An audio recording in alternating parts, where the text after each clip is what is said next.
What's going on off the record, fans? Now, I might be doing a news segment that if you're a rocker, you might not be into, but I'm going to say hold on and don't judge, because if you love music, you should love this segment and the history that it has made. Again, it's about Taylor Swift, so you might be checking out right now, or you might want to listen, because the Kelce brothers are also involved. So, if you didn't know, Taylor Swift was on new heights. And there are a number of historical things that happened on this segment. First of all, it's the longest interview I've ever seen her do. My girlfriend's a huge Swiftie. I sat down and watched with her like a gentleman. She's very appreciative. But I watched it for me, not for her. I knew this was a historical moment, not only for the Kelce brothers, not only for Taylor Swift, but for music history itself. Now let's get into that. So Taylor Swift wasn't just a guest. She turned this into a global cultural event. So with album announcements, relationship tea, Easter eggs, which she loves doing, if you didn't know that. So if you don't know anything about Taylor Swift, this will be good for you. You don't need to love her. This is just going to be some facts that you'll know about how she operates, how she is dominating in music, and how she's a billionaire. Yes, that's right. The female singer, Taylor Swift, is a billionaire. The girl knows how to make money. And she's, whether you like her music or not, she's extremely talented.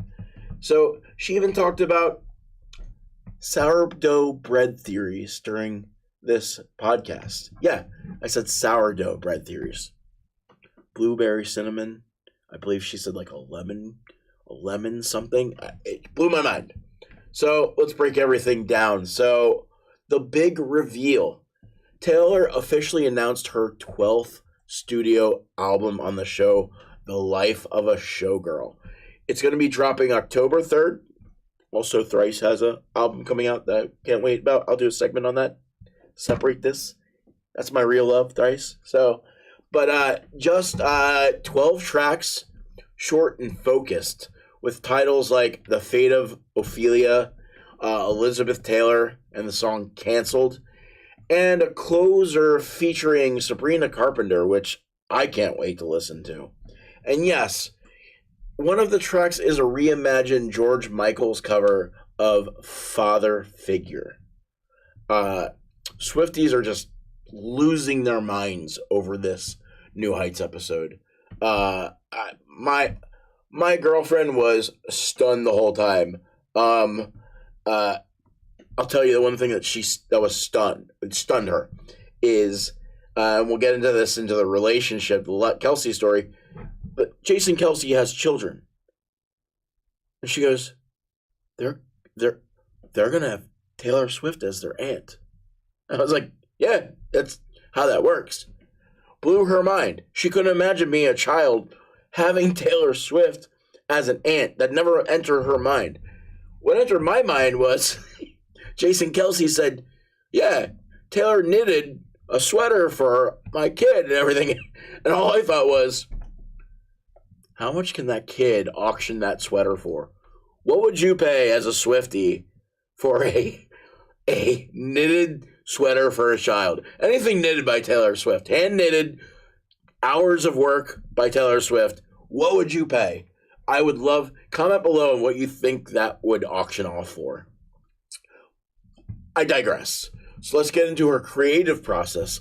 She described the album as born out of the Era Tour, saying it's upbeat, fun, and full of movement. Basically, the soundtrack of joy after 7 years of heavy writing. Most of it was recorded while touring in Europe. She even singled out Sweden as a creative hotspot.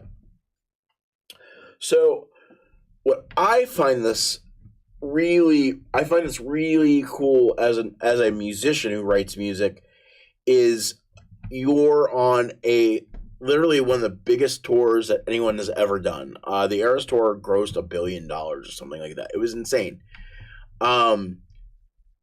She's also performing for 3.5 hours a night We're going to get into that a little bit too as well. So think about the roller coaster ride of your mental facilities. You got to keep yourself really, really high energy, performing that much, which she did the whole time.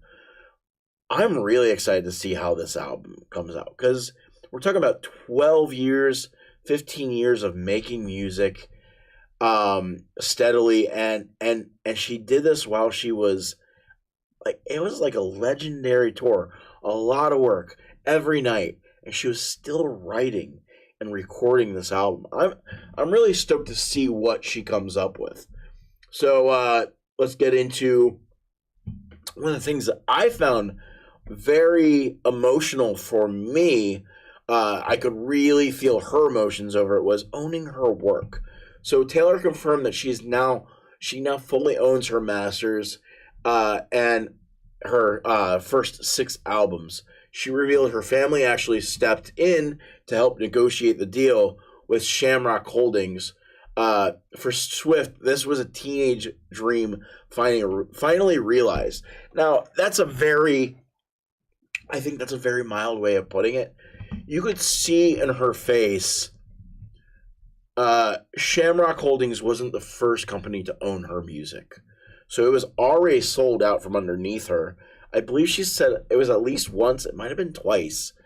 And the other companies, they didn't want to talk to her. So imagine you're a giant rock star.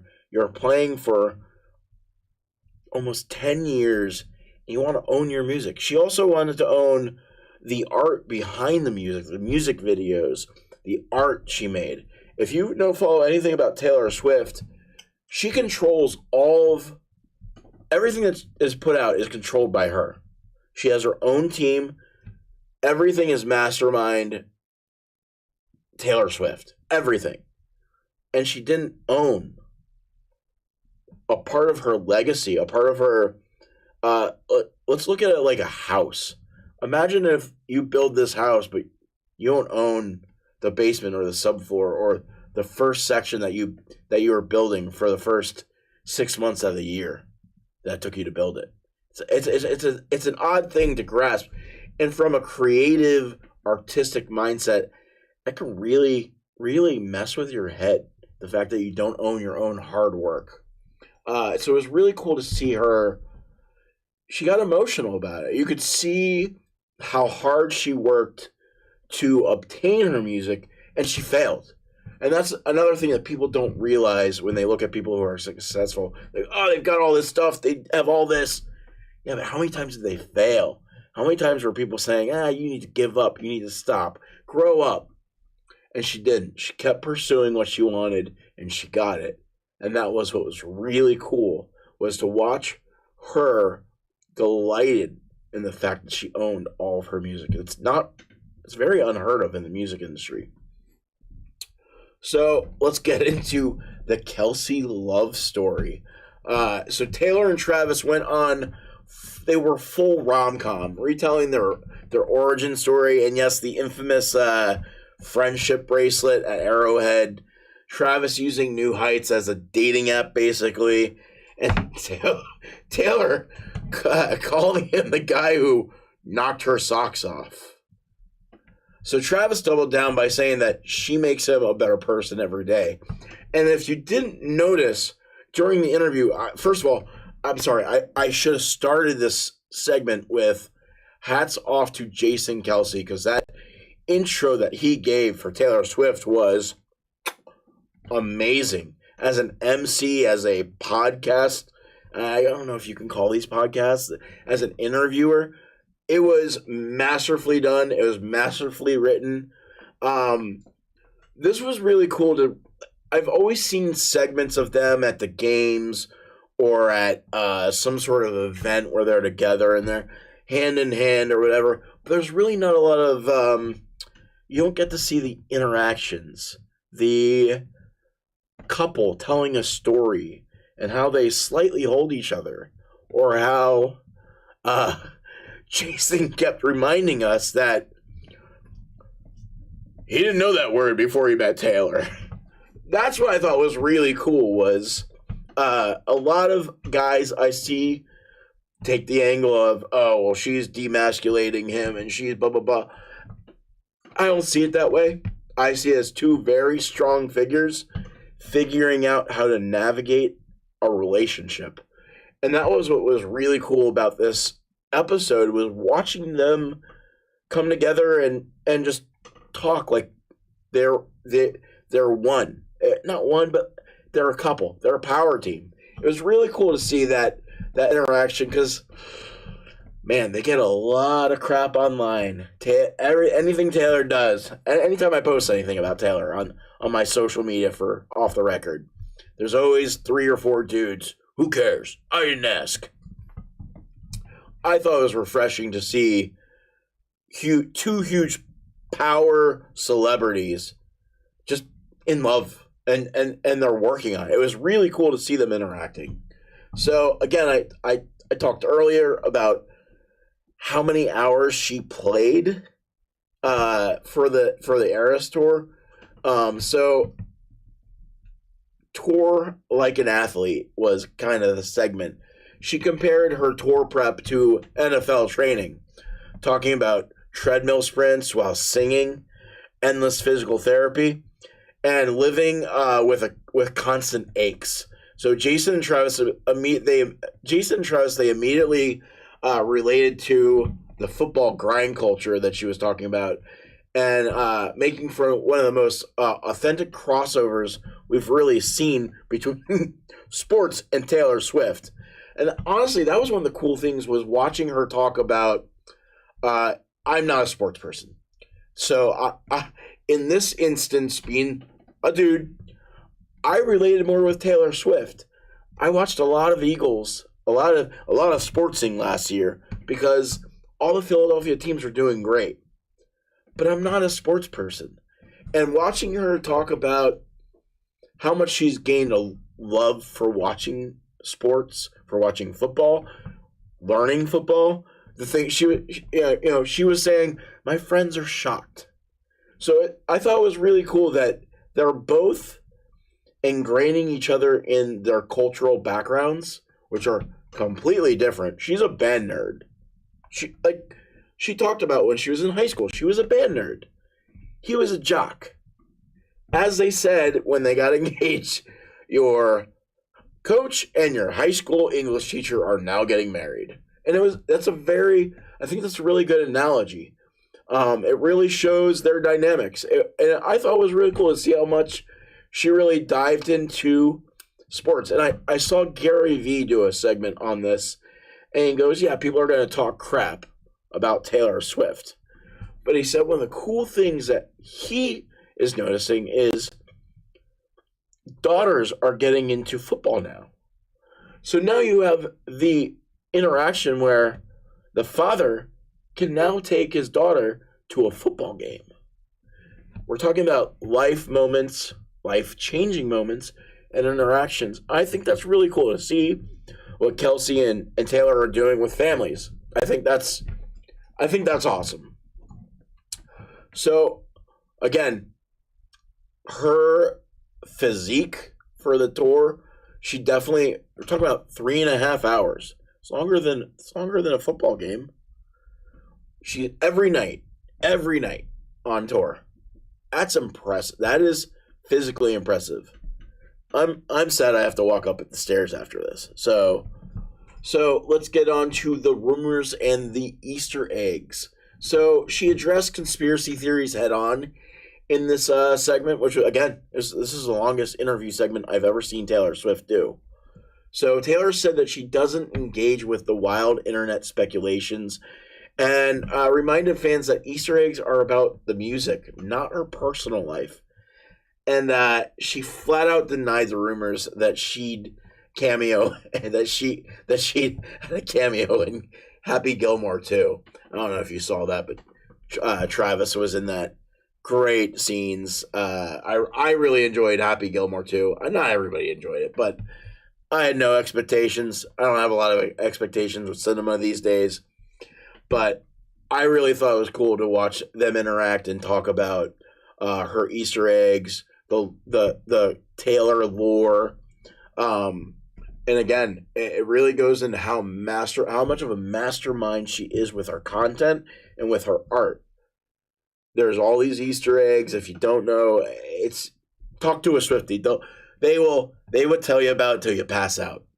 So I want to talk about. She gave some behind the scenes uh, uh, history on the stage surprise moment that he did on the Eras tour, saying it was a human exclamation point on the show.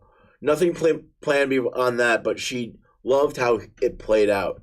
So my girlfriend last year, I believe it was the end of June, flew to London to watch Taylor Swift perform. Why? You think that's crazy? You're flying all the way to London? That's insanely expensive. It actually was the same price for her to go there and stay as it would have been for her to buy a ticket here in the United States. And she got to enjoy London, English culture. And she got to experience the night that Jason Kelce came on stage with her and carried her for a segment. You can watch that. I have that clip. I'll be releasing that on my YouTube channel as well. So we're talking about somebody that's making historical moments in music. It's kind of what I love about Taylor Swift.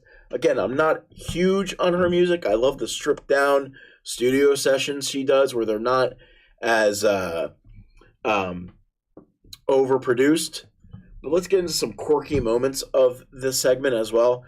There were plenty of light-hearted bits during this. Taylor confessed that she's deep into sourdough baking right now. This was what I really enjoyed. So Travis cracked an otter joke, and the group laughed about the Kelce family chaos. So Travis got into the fact that he's completely obsessed with otters. So again, this is straight up. If you're a fan of the Kelces, you'll enjoy this.